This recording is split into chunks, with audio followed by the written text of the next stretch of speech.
It's hard to have a fresh start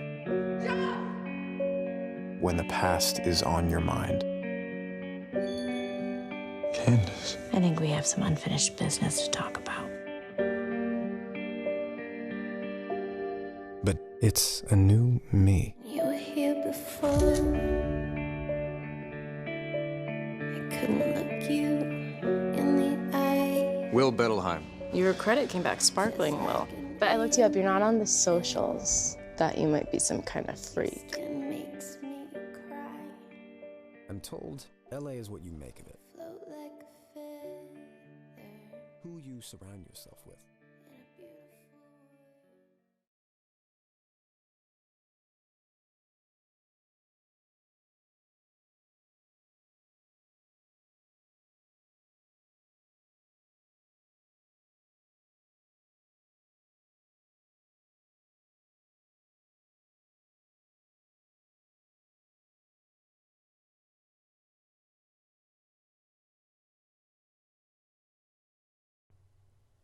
You Season 2.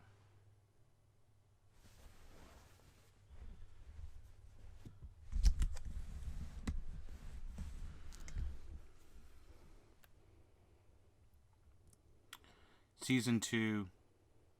Sorry, You Season 2 series finale.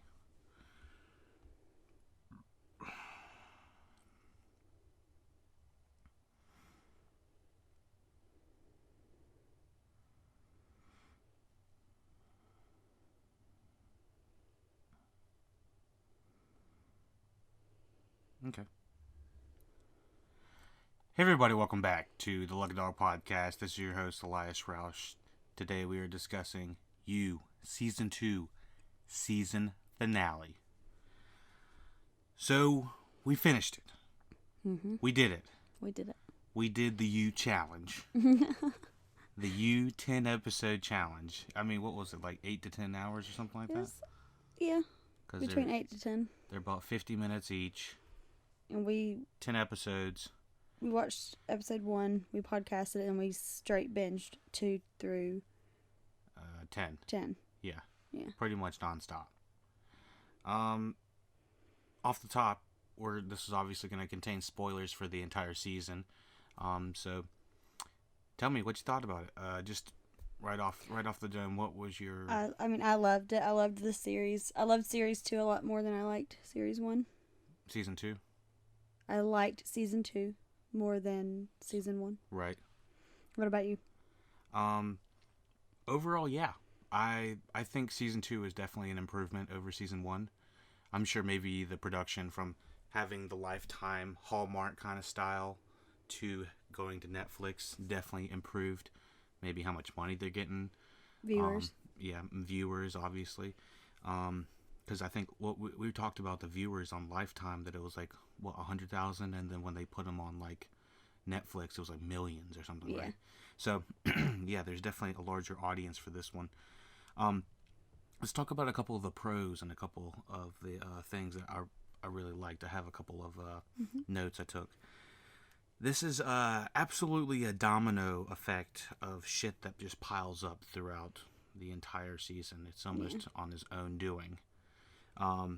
He creates his own luck. I think it might be the easiest way to kind of go through each one of these storylines is by going by the character. And so the first character I want to discuss real quick is the character of 40 Quinn. Mm-hmm. Character I was not particularly keen on in the first episode. I thought he was kind of a one note, where's my vegan, microbiotic, non-GMO food sales? That's what I thought that he was, but he really turned out to be like a really fleshed out character, right? Yeah. What did you think about 40? I liked 40. I agree, though. I didn't like him in the first episode. Based on the on the podcast, you liked him more than I did. Yeah. I don't know that I liked him. Did we see a lot of him in the second episode?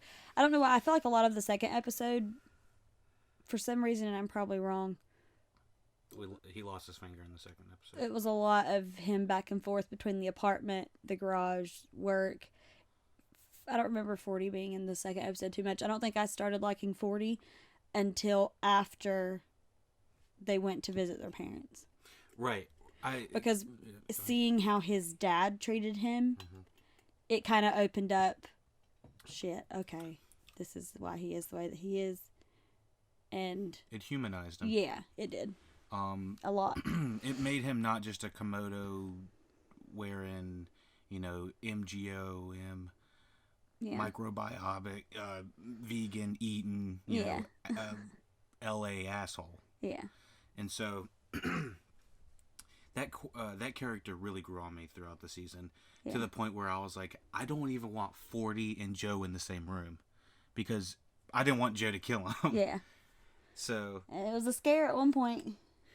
I mean, many points I thought that Joe was gonna have to take him out. I mean, at the beginning, I thought he was on the chopping block as well.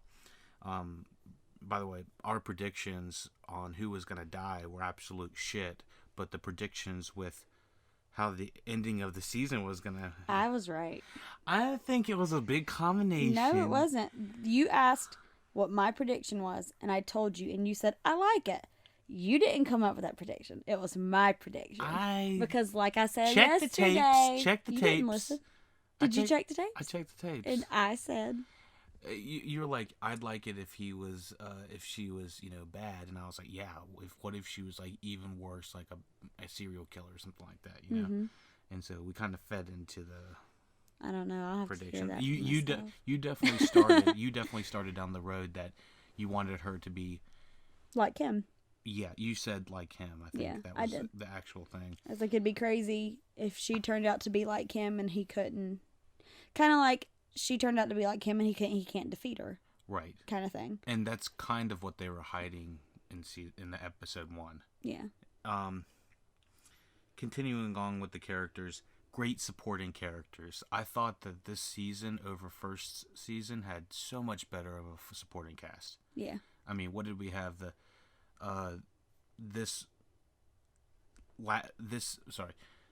supporting characters in this LA setting felt like real lived-in characters as opposed to caricatures of like Peach, the really preppy, overstuffed girl.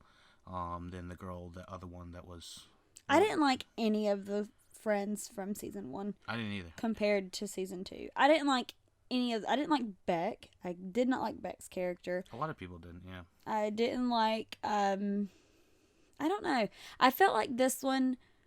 I don't know if it makes sense. I feel like season 2 just rolled right off the tongue. So much better than season 1. For me, it felt more natural. Yeah. With the exception of, well, I guess it's explained of why why Love is so into him, because she's obsessed. Mm-hmm. But that was our critiques at the beginning, that she was showing up at his house after they had just hung out for the first time or something, Yeah. I mean, I think we kind of, you got the vibe from her from the very start that she was a little bit like Joe. She's a little bit overbearing. Abrasive. She, if there's a boundary, she's going to cross it. Mm-hmm. She's coming she's coming over the wall. She does not care. Like, fuck the fence, she's jumping the fence. Yep. That kind of thing. Mm-hmm. I had a prediction about his landlord finding out. Delilah finding out that he was doing some shady shit, and that was so after she didn't find out till after she fucked him, though. Yeah, I will say twice. I will say that we predicted a lot of what happened at the end. You predicted them hooking up. Like, we were watching it, and I remember you going chemistry, or you were going connection, or something like that, and I was like, no. I mean, she was like bending it over, like extra. I mean, long technically, stairs. Delilah threw it at everybody and anybody. We only saw her hook up with 2 people in this season. But her sister always is like, "Why do you have to be such a slut?" I don't want to say anything. So, overall, great supporting cast. I think from the young characters such as Ellie. I don't necessarily agree with how that character was handled at the very end, but I do think overall her storyline was interesting. I felt such, like, I felt my heart sank, like as if it were gonna be me or I was doing this to Ellie because I was like, her sister's gone. Mm-hmm. I think at that point we had already knew, like, her sister was the only person she had. Right, and it's very clear. Yeah. And at that point, I mean, there's several scenes with Love and Ellie just hanging out, Mm-hmm. which, if you go back and rewatch that, holy fuck, that's some scary shit. Yeah. Now that if you think about it now, considering what Love had done. Yeah, and has been doing for a long time. I mean, Love came clean saying she killed her brother's ex-lover and framed it on Quinn. Like, that is fucked up. Framed it on 40. Framed it on 40. That's fucked. Yeah. Like, there was some fucked up dynamics in that family. My favorite episode, real quick, the LSD episode. Yeah. That was so funny. I couldn't even, like, describe how much fun it was. You know, it was all first person perspective. I think that if we would have gotten the show week by week, it would not as play as good. No. Being able to watch it back to back's major key. It's a lot better. This season is what I would call fun. Yeah. And the pacing was amazing. I mean, 10 episodes felt like it went down like 7. Yeah. I felt like the first season stressed me out with how much sneaking around Joe did. Yeah, there was a lot more sneaking around in first season, and not so. He's much more transparent in this season, I guess. Yeah. And at least he doesn't want to do it on some level. Yeah, he was very much okay with moving on. Versus in season 1, he was flipping out, still stalking her, craziness. Right, and this takes the formula and doesn't do so much stalking, and more or less. It showed him doing a little bit of growing. Right, he definitely grows as a character, even though he does a serious regression at the beginning. At the ends of each season, he's done a serious regression. So hold on, how many people did he kill in this season? I think the body count is Jasper. Is that it? Who did he put in the meat grinder? Jasper. Jasper? Yeah. I thought there was 2 bodies. So in the very first one, he kills his dad. Well, no, we don't even get to see that till this season. But technically, he killed his dad. Oh, you want a full body count? Yeah. His dad. Okay, so Peaches, his dad, Benji, Beck. Was it one Henderson? Who's Henderson? Oh, yeah, Hendy. Okay, so there was 2 for this season. Oh, yeah. Jasper. Hendy was the second Jasper one. and Hendy. He's killed 6 people. Yeah. And she's killed 3. I find it interesting that he didn't kill any women this season. Mm-mm. And it makes it maybe just a little bit easier to watch. Maybe from that level, just because, I don't know. I mean, in this season, we've actually seen him kill bad guys.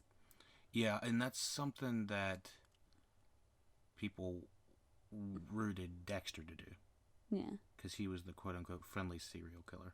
Yeah. He would go out and kill people, like, put them on Hannibal's plates, and shit like that. He didn't eat them or anything like that, but, I mean, he would get them in some... He'd fuck them up? I mean, he would, like, take them into a very procedural, like, type thing, He would lay them down, have them already, the tarp ready and all that. Why was Jasper willing to walk in that safe unit and then, like... I mean, Jasper... Turn around But you've seen how Jasper handled him the first time. Jasper was insane. Jasper did not know Joe. Yeah.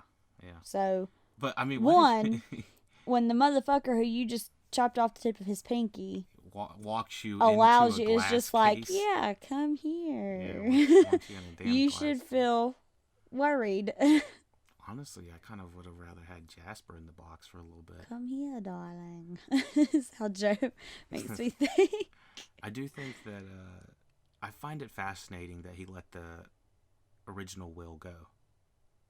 I do too. I like it. And I like that Because I loved that guy. That guy was fucking insane. Yeah, he's insane. And I don't know how he didn't see that murder. Oh, I thought you murdered a guy. It's like, how did you not see that? Yeah. But anyways, I'm gonna excuse that because that was so early in the season. Yeah. I think they didn't drop the romantic stuff that we were talking about in the first episode, but they definitely embellished it in a way that made her way more interesting and her family just way more interesting. Yeah. I think as a whole, LA and kind of feeding into the fourth wall breaking parts of this season just make it so much more better. I mean, along with the music, the parts where they were discussing Beck's book, and Beck's book is basically everything that happened in season 1. Yeah. And I love how they kept just referring to that. Yeah. Almost referring it to the audience, So, a couple of the cons in this season. Let's talk about those real quick. Things we did not like, or things I didn't like specifically. Okay. Losing a finger. The reattaching of that was way too easy. I either fell asleep for 2 minutes, or they just talked about it in 2 lines. He did. Swear to God, he did. So he didn't actually go to a doctor. He just says he got it reattached. Yeah. That we is don't see him. Inexcusable. Can't do because that is too big. It? That's a big deal. Who gave him? Henderson gave him the doctor Microblading or whatever. At the party. Yeah. Okay. And I did like that character Chris D'Elia played that comedian. He basically plays himself, except minus the. In real life, he's not fucking pedophile. Yeah, he's not a pedophile. But I've never liked that guy as a comedian, but I think this is a really good role for him. Yeah. I like it because he's kind of playing a loose version of himself, kind of making fun of himself. Yeah, the reattaching of the fingers way too quick. I do like how things that happen at that party are callbacks to what happened, or are called back at the end of the season. Yeah. Like Candace isn't even looking for Joe, but happens to see him on a video. Yeah.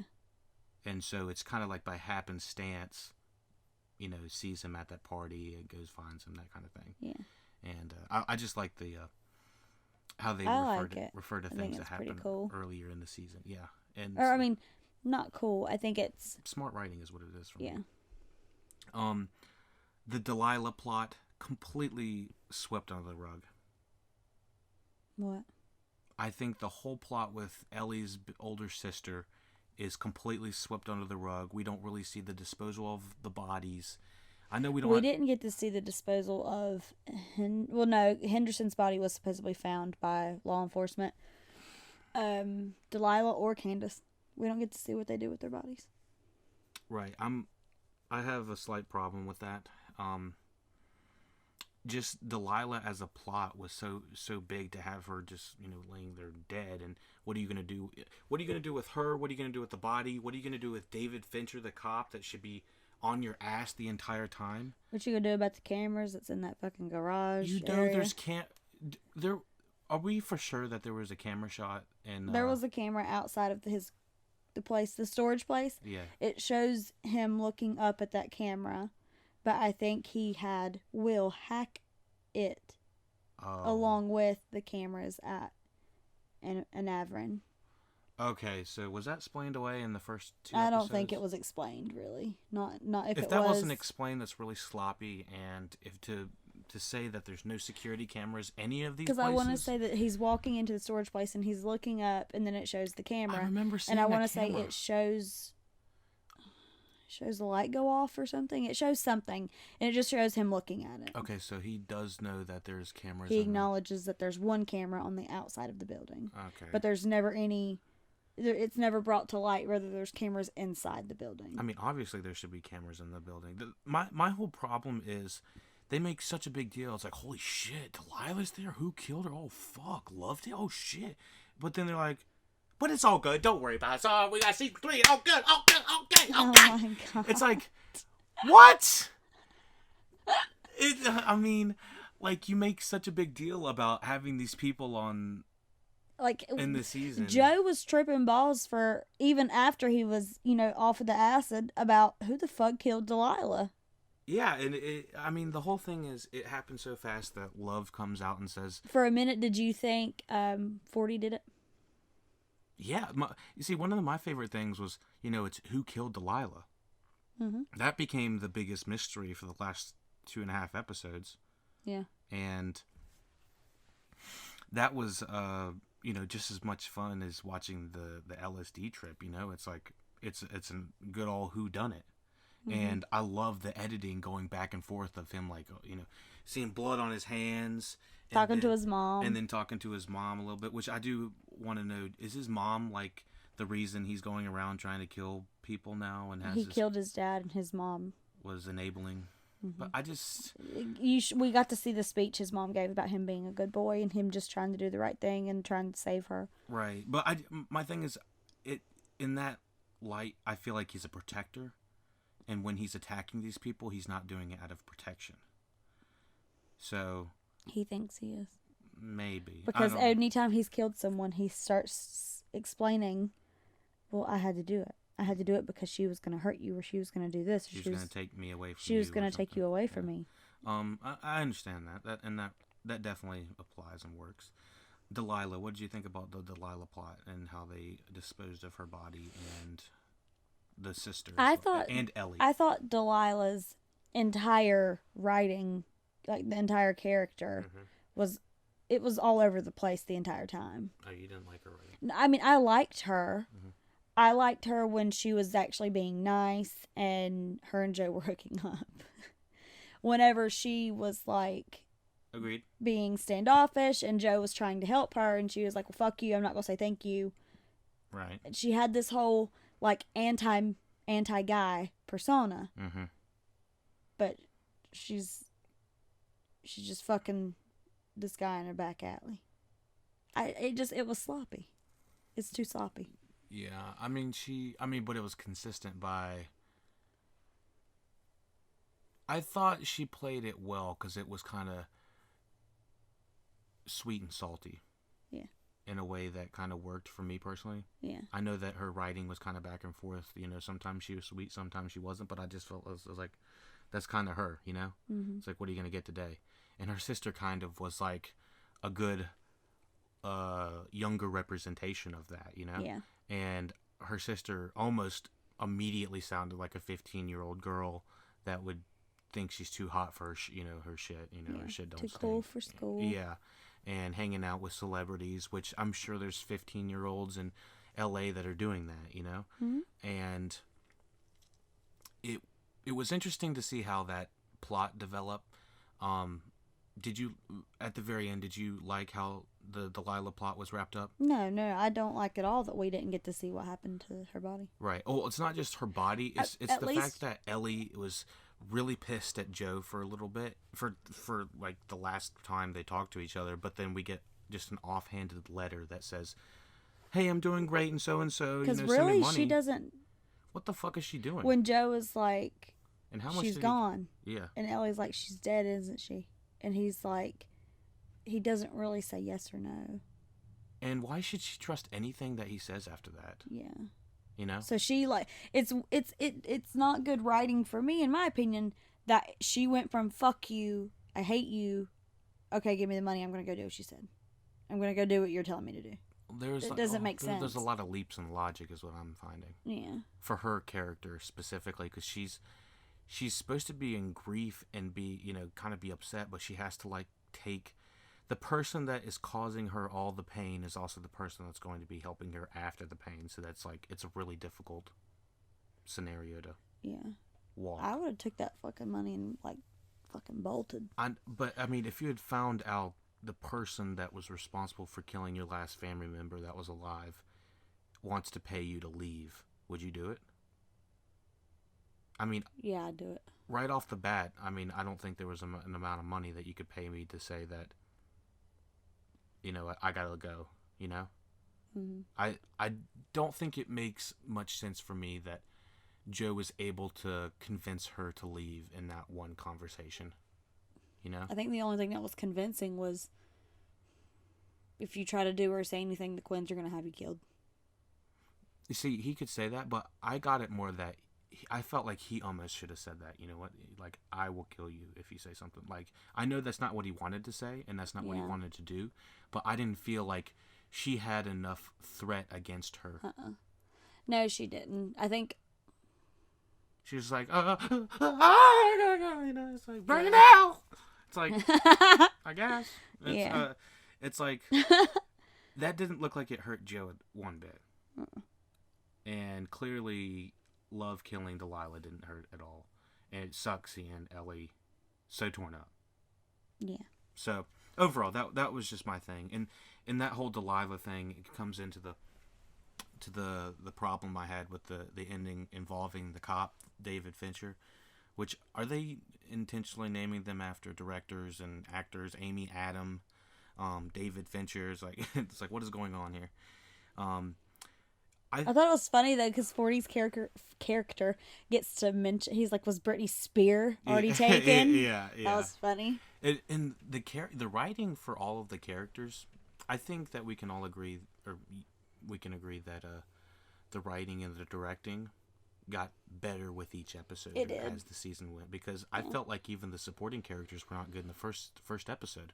And I think that might have been from the directing to the writing to them not knowing what kind of characters they wanted to be. Yeah. So, some of the characters I wasn't so hot on the earlier, you know, the grocery store manager, some of the supporting cast, 40, I ended up liking all of them. Ellie, yeah. Ellie, I didn't think Ellie was that bad, but I think she ended up being a very, you know, capturing actress. Yeah. And Chris D'Elia ended up being good too, as Hindi. But yeah, that was the cop. The cop felt like he should have been way more on Joe's ass, and him taking out 40 is extremely convenient. He wanted to be. Him taking out 40 is extremely convenient. Yeah. And so, a couple of more of the cons, unfortunately, were the predictability of this. I was not upset that we predicted the end. I was fucking excited. Yeah, I was so excited. Oh yeah, so that's more of a pro, but yeah, I have no idea where it's gonna go after, so maybe we'll do a couple predictions at the end. There's not as much sex in this season. I'd say there's like 1 to 2 sex scenes, and I think that there was no sex scene in the first episode, right? Not to my knowledge. We didn't get to see.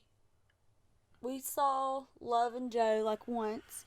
We saw Joe and Delilah twice or once. I know, but in the alley. I felt like once. And then we got to see Love and Milo twice.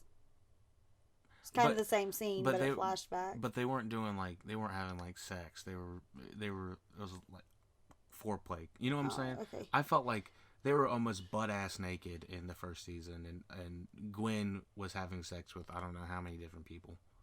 Yeah. And Joe had sex with 2 people, I think. He was having sex with Guinevere and the Karen. Yeah, and the neighbor. No, the neighbor's friend. Yeah. Karen. So yeah, I just noticed there wasn't as much sex. I don't know if that's a con. I just noticed it. Hey, that's a con. Hell yeah, it's a con.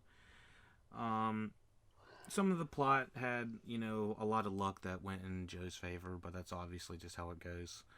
You know, how's it going to get caught kind of thing. Yeah. And a little bit of contrived writing, but overall it wasn't that bad. The beginning of You took a bit to get started. However, once episode 2 begins, which I thought episode 2 could have been episode 1, the way it kind of begins, with him losing a finger, I was like, you instantly see how crazy of a season we're going to get into. Yeah. That's when the adrenaline starts pumping. Well, I feel like there's no teeth to the season until we see that, right? So, overall, it's a season 2 of You is a campy / trashy television show that has such a compelling plot that seemingly gets more ridiculous as the season goes on. They are self-critical of their first season, discussing it as possibly anti-feminist. I remember you pointed that out. Season 2 is an even better continuation of You, with better comedy and sharper dialogue as the season progresses. The comedy in this one was hilarious. It was great. The comedy, I don't remember. It was a lot heavier in this one. I don't remember laughing as hard.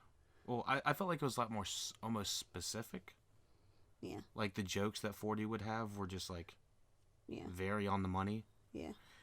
And a lot of the supporting characters felt real, and even when they weren't being, quote unquote funny, like their dialogue felt natural, and sometimes it came off as funny. Yeah.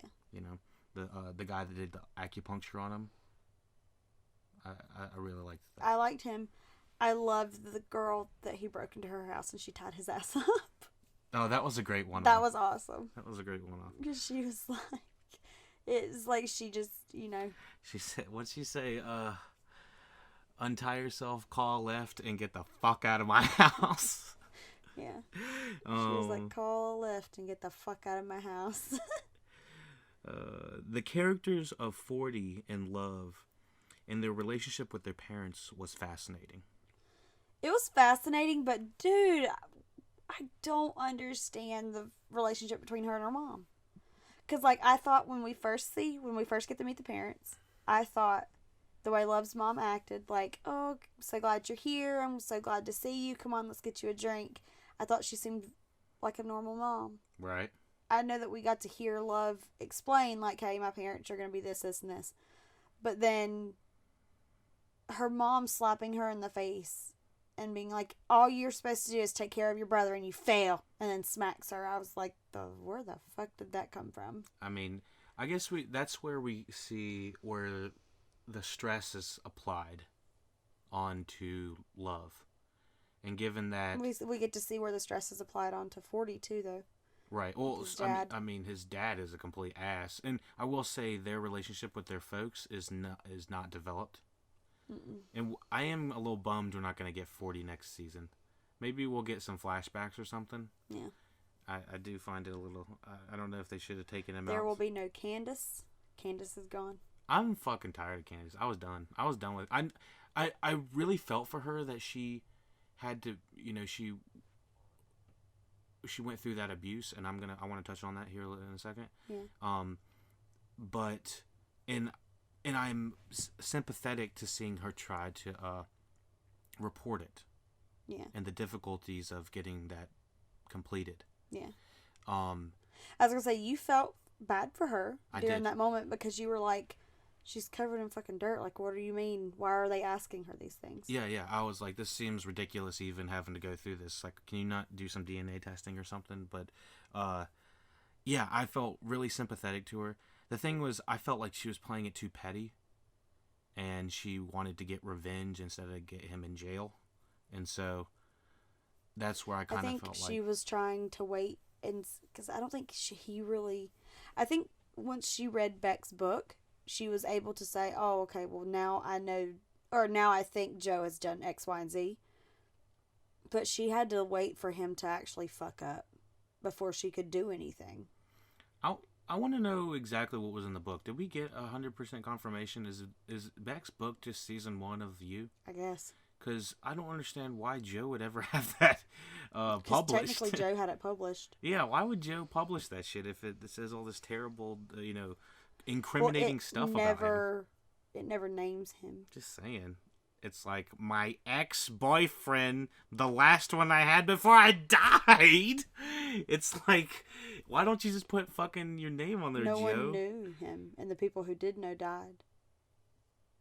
No. Her 2 friends that are still alive. Yeah, what about? Annalie or something? Anna and something else. Annika? Annika and the other girl are alive. They know exactly who her ex-boyfriend was. I think they're keeping that book intentionally vague so that we... You think Annika and the other girl can pop up in season 3? I sure hope not.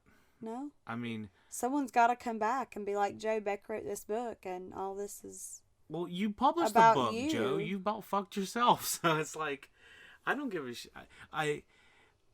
it would make sense for that to happen. There should be something that comes back to bite him in the ass in the end. It has to be. But the thing is, we didn't get any scenes with them at all, and we don't know exactly what's in that book except for what we're told.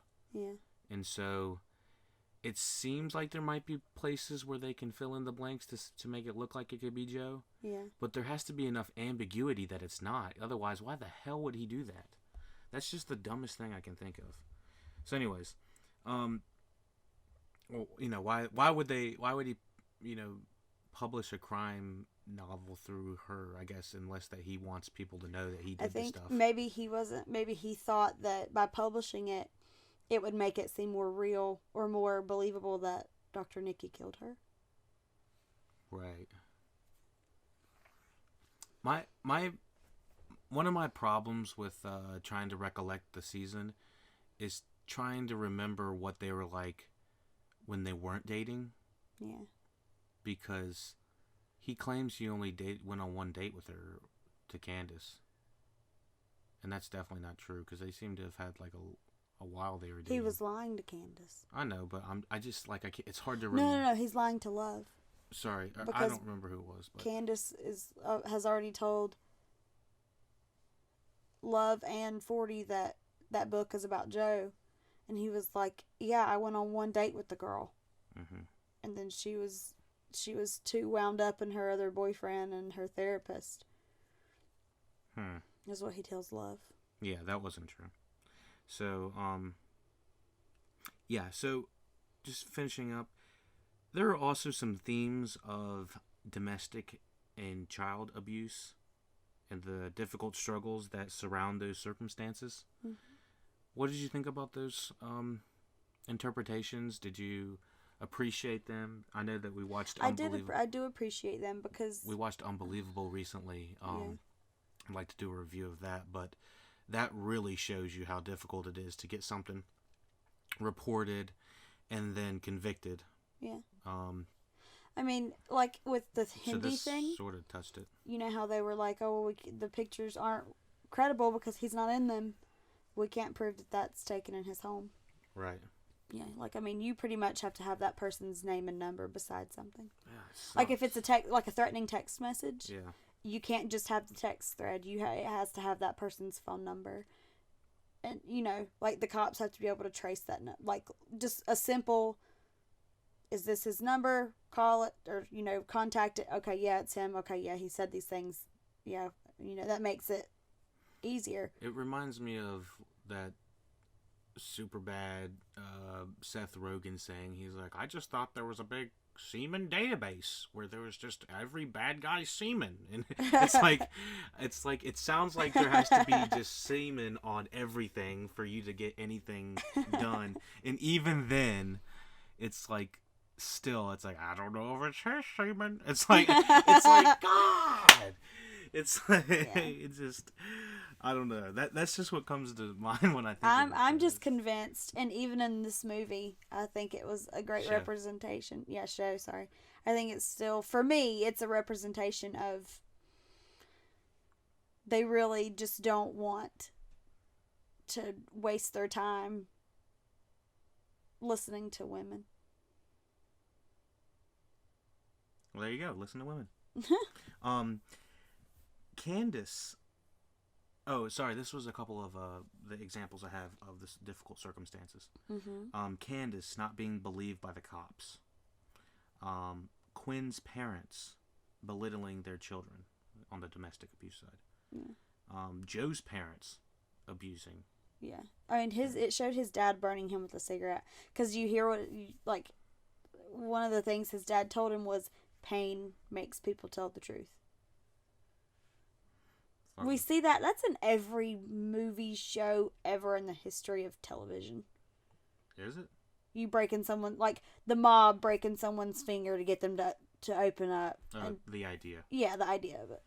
I agree. Ellie's parents. I think one of them died and the other one was an asshole. Mom was a shithead. Dad got sick. And Cristelia's parents. Hindy's parents. Did he say my dad molested me, or my stepdad, or my uncle? His stepdad. So I think we have That almost didn't seem believable, though. It's like I they feel did. like- It's like they wrote that for him to blurt it out, for all of us to be like, okay, don't hurt him. Yeah. Like, no, fuck that, fuck it, no, that ain't why you doing the shit to little girls. Yeah, fuck that guy. Yeah, I think there's a theme here with maybe some shitty parents. Yeah. We watched all 10 episodes in one day, and found the majority of the pacing to really work. Yeah. Always ready to see what this guy is getting into, how he's going to get caught. Overall, I was impressed with their ability to keep my attention for almost 10 hours. The writing and acting by the supporting cast feels very natural. Something the first season was lacking. I really liked this season, with most of the eps averaging around maybe an 8 for me personally. The LSD episode was around a 9, with the exception of how they wrapped up some of the plot lines we talked about. I think Candace maybe, but Delilah was a little bit too neatly wrapped up. But I thought it was really entertaining. Whichever episode Love is explaining everything that she's done throughout her life is Final. a 10 for me. Final. Final episode was a 10 for me. Okay. What did you think about Joe? Kind of not falling out of love, but he looked like he was not head over heels for Love once he figured out she was a psychopath as well. What did you think about that? The irony. Because that's not something I considered. When I was thinking that, he's gonna, if she ends up being, his Bonnie and Clyde, his Bonnie to his Clyde, I figured he'd be excited, but it ended up kind of going the opposite at Because first. I think... Because that's not who he fell in love with. I think had she not been pregnant, he was going to kill her. That was some tense shit. I was like, damn.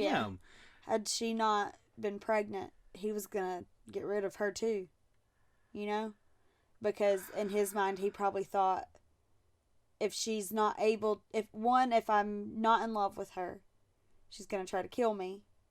She's going to turn me in. I got to kill her. I mean, that's the scary thing, because they can't, let each other go, because they know both of them have killed someone else, and so they can't trust each other.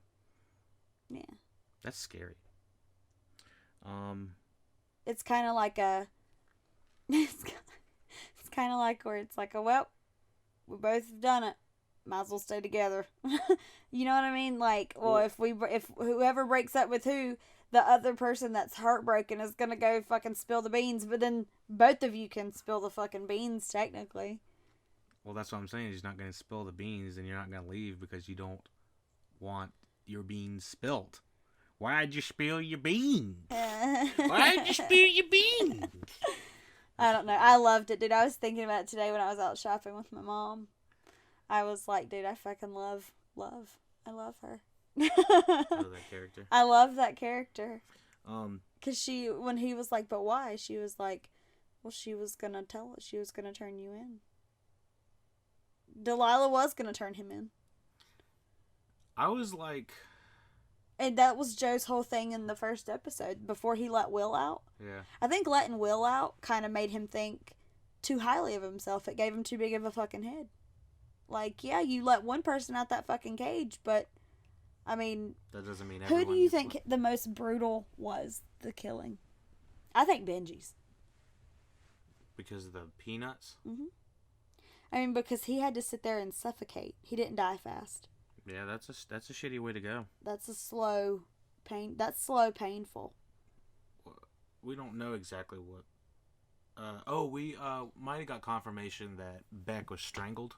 Yeah. And I was not liking the ghost Beck stuff at first. Dude, see that... But seeing that imagery, I was like, Jesus. That made me cry. That made me cry so bad when she took her scarf off.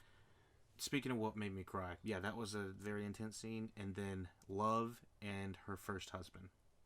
Yes. God, I literally thought I was like Indiana Jones having my heart ripped out. Like, I was like, it was so heartbreaking seeing just the flashbacks of her standing at the locker and then it kind of pulling out a little bit and you see them having the conversation in sign language. Mm-hmm. And it's something about, them young, them not being able to talk, him not being able to talk just made it that much more more difficult to watch. The acting was phenomenal. The direction.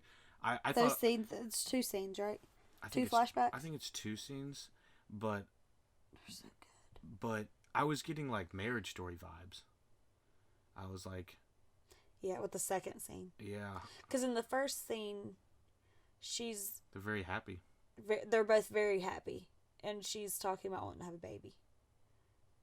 And he's like, I want to have adventure and risk and this and that. And then the second scene, they talk about not wanting to accept money from her folks. And him being sick. Yeah, the quote-unquote golden parachute. Oh, what did you think about Milo? Hold on, so was there 3? There might have been 3. No, I think there was 2 with sound, and then there was 1 without sound. I don't know. I don't know. What'd you think about... Fuck Milo. Fuck Milo. Fuck Milo. Fuck Milo. 40. Should have punched him Fuck twice. Milo. Fucking right in his ass. His salami ass nips. Salami nips. No, fuck Milo. I can't say it enough. Fuck Milo. Fuck him. Right in his ass.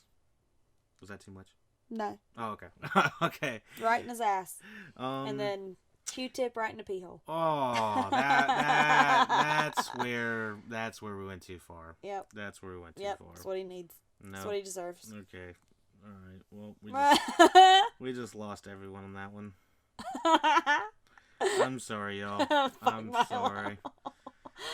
I'm getting delusional. Y'all, all right. We'll get you out of here. All right. Predictions. Do we want a season 3? Yes. You don't think it's gonna get stupid? I could. Joe and Love running around killing their neighbors. It kind of reminds me of True Blood. Everything reminds you of True Blood. I love True Blood. True Blood ass.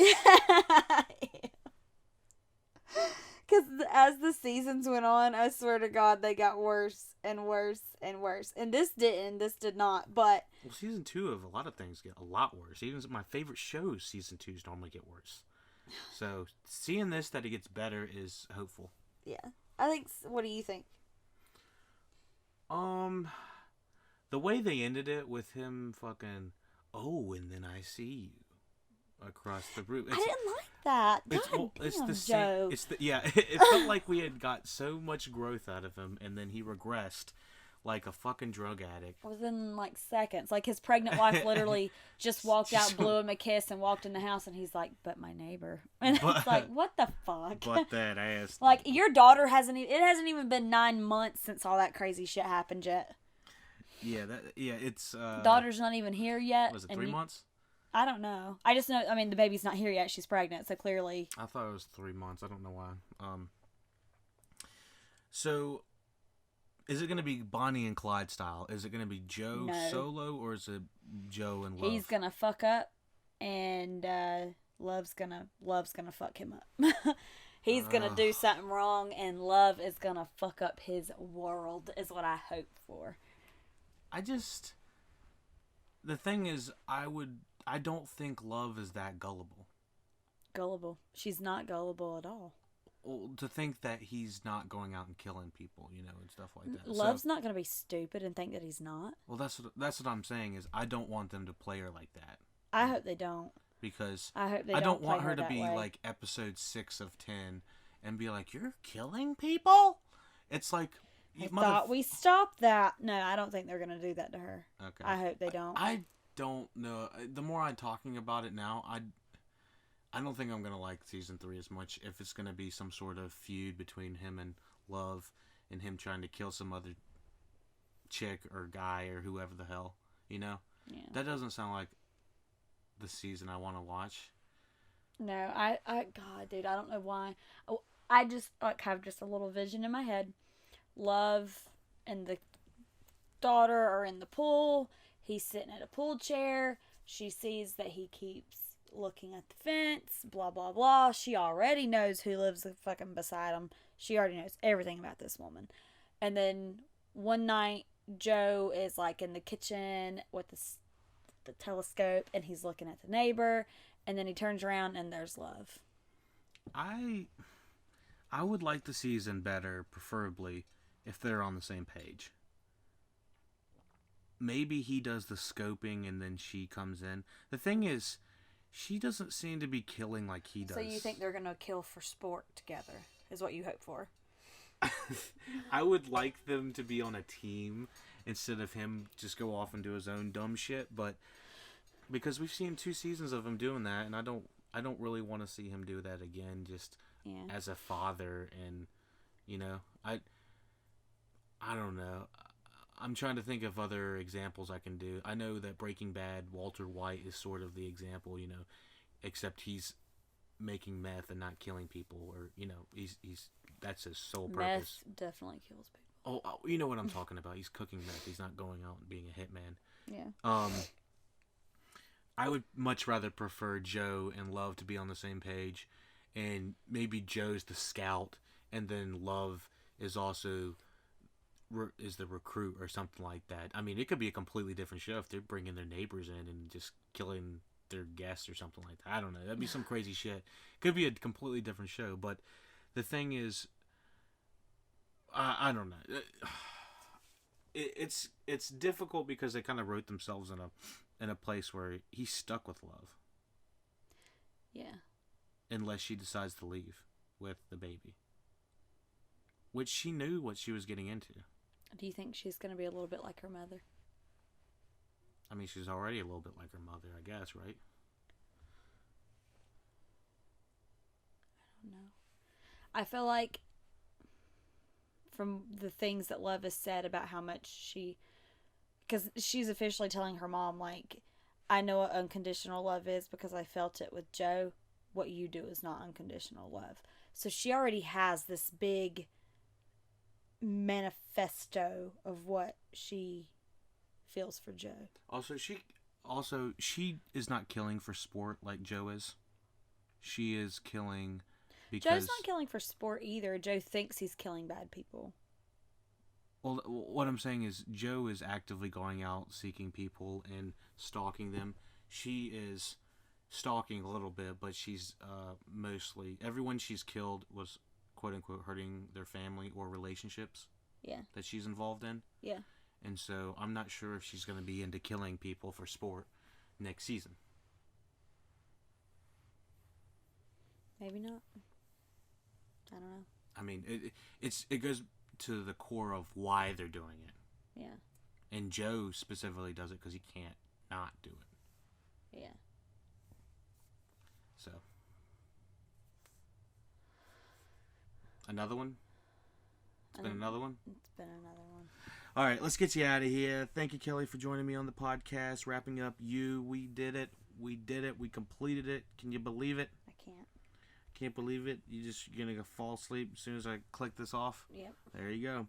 Well, now I'm going to have ice cream. Oh, I figured. Comments, questions, concerns, email the LuckyDogPodcast@gmail.com, Twitter @LuckyDogPodcast, Facebook. Check out the Facebook link below. Twitch link is available below in description. So is the Instagram link, as well as the PayPal.me/LuckyDogPodcast donation tab link is in the description below.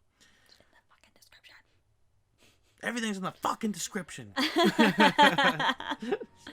All right. Click that bitch. Click the bitch. All right. All right. Like, share, subscribe. You know what to do. Kelly, thank you for joining us. Thanks for having me. A diggity!